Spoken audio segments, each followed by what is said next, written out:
Today's video is going to be on how to reseal a tank that has the silicone coming off, and you can see somebody definitely re-silicone these because it has been leaking before. I'll get in there. It's really a bad job, but you know what? Sometimes you gotta do what you gotta do. So what I'm going to do is take all of the silicone off and re-silicone it. But what I'm not going to do is take the glass panes off and re-square it up and re-silicone in between the panes like the factory does. I'm not going to take this off. You do have to do that if you really want it to be waterproof, but I'm not going to do that today. What next is going to happen is get it cleaned up. The tank, as you can see, it's much better. And you can totally see how the person, whoever it may be, tried to fix it before. And it is huge, the gap of silicone. Definitely not the right way to do it. As you can see, is with my finger, it just pulls back. I think what they did was just basically took some silicone and then just kind of put it over the old one instead of super cleaning it and getting it down to the glass. I'm almost positive they didn't get it right down to the glass or really clean it very well. So what I'm going to do is take it right down the proper way. And like I said before, this is going to be, I didn't say it before, but this is going to be a sump. So the water is only going to be about 10 inches or so, maybe 11 inches high out of the total height. And I'm not really relying on the strength of the tank.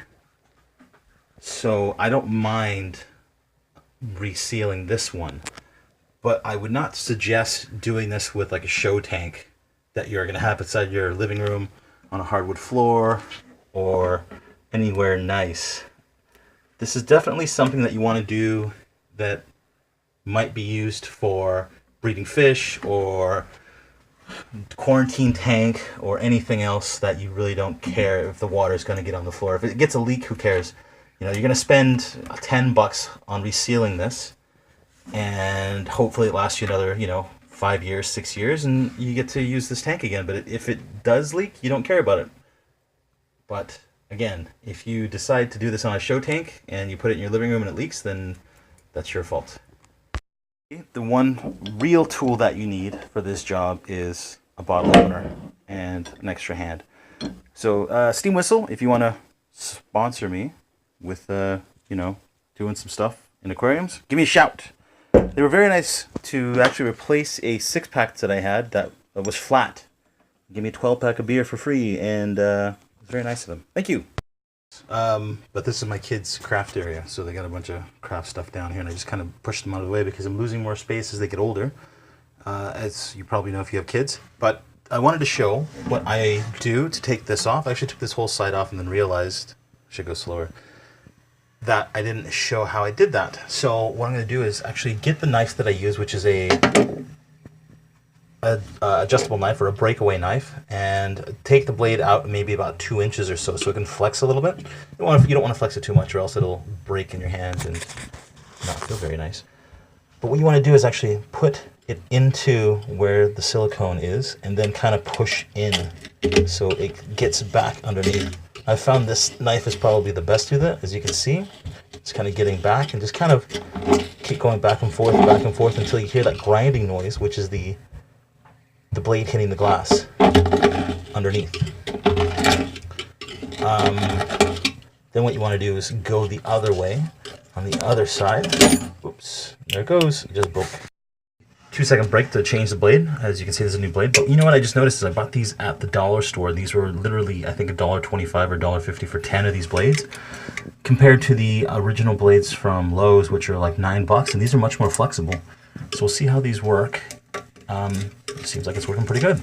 So again, just keep going, slicing, and you really kind of want to take little sections off at a time so you don't take a piece out of your hand. Be safe. Don't be dumb. So anyways, once you get it down and you can see that's kind of wobbling, what you want to do is just kind of start cutting pieces off. Don't worry about the glass too much. Again, if this is going to be a tank that's not really going to be used much, other than maybe using it as a sump or something, then You don't really care much about the look, do you? And so once you get it down to this situation here, there's going to be a lot of little pieces left. So what you want to do is grab like another razor, again from the dollar store or something, or wherever you may find, and just start taking off all that material. You can see there's still a lot left. What you want to do is really get it down to the glass. Make sure, and you can still hear there's still a lot of material left on there. You really want to get it down to the glass as much as you can. So I'm not going to go into a 2-hour video on how I'm taking off all of this, but I will show you the end product. As you can see, there's starting to come off much better, right? But there's still a lot more you can see coming off the blade. So what I'll do is I'll pause, have a beer, and then I'll show you the end product once it's nice and cleaned up.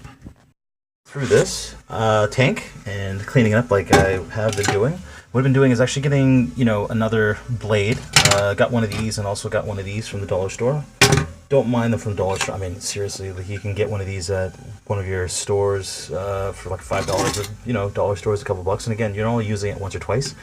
But what I did notice was that I pretty much was right about this, that they put the new silicone over the old silicone, and they ended up just leaving the old silicone inside, and it wasn't really bonded.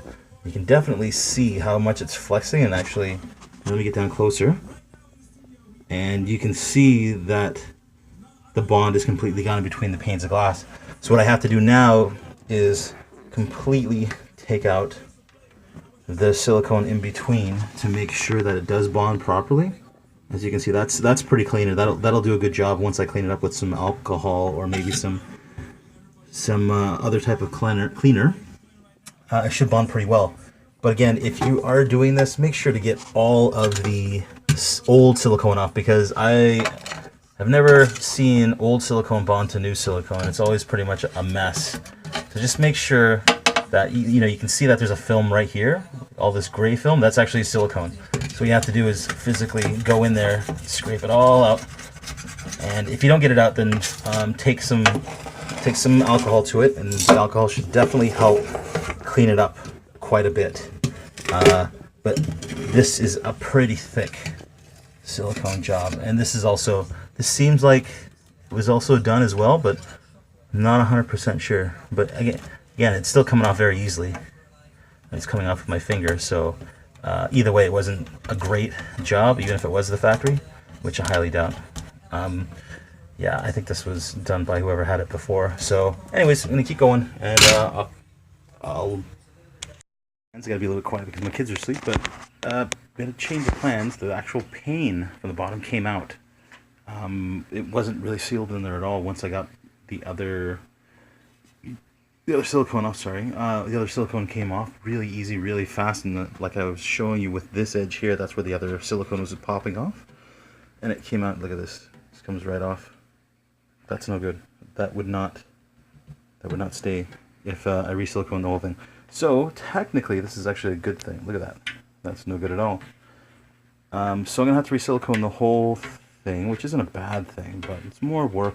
But fortunately enough, I can go right down to the frame, which is right there. This is the top, that's the bottom. As you can see, I can stick my finger through the bottom as well. So this will be actually a better situation for me, because all the sides will be siliconed properly, and this should last much longer than what I was going to do before. Yay me. I sped up a little bit on this video. Didn't really have time to make a video when I was making it, so I just wanted to show that I did pull out the bottom pane. It popped right out. Figured out that the whole thing was actually leaking on the bottom, and so I just pulled it right out, scraped everything, and then cleaned everything with vinegar first, and then I cleaned it with alcohol to make sure that there was no residue at all left. And I don't know when it was, last night, or sorry, 2 nights ago that I did this. So it's been curing for about 40 hours or so, and as you can see, you know, there's maybe a little bit left that it could cure, I guess, but it looks pretty good. The seams look pretty nice, and this was a really, really fast way of doing it. Again, this is only for my sump, so I didn't really care how well the seams looked. But, you know, one thing I did notice that there were a couple of air bubbles inside, as you can probably see. There's one somewhere around there. There it is. That might affect the tank. I'm not 100% sure, but right now it's not affecting it. But no leaks anywhere. And what I'm going to do now is run a vinegar bath to clean out the whole thing. But it looks much better. Yeah. I'll shoot another video once the sump is nice and tidy and clean and has the rest of the baffles on it. Well, anyways, thank you for looking. Bye-bye.